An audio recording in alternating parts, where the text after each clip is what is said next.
Naka-heightened alert na ang Department of Transportation at mga attached agencies ito bilang paghahanda sa pagdagsa ng mga pasaherong uuwi sa kanilang mga probinsya ngayong undas.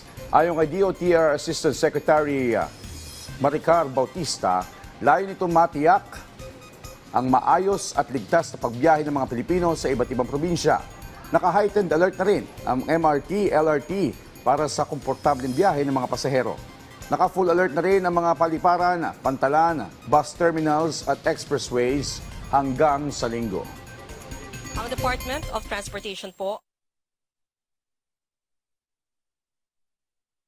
bigay ng agarang tulong sa mga pasahero alinsunod sa utos ng Pangulo at ni Acting Secretary Giovanni Lopez. Papatupad po ang MRT-3 ng heightened alert sa seguridad ng linya simula sa October 30 hanggang November 4. Patuloy namang nakadeploy ang 4-car at 3-car trains para sa komportableng biyahe ng mga pasahero. Hindi magbabago ang operating hours ng LRT2, ngunit magpapatupad ng mas mahigpit na security measures sa linya.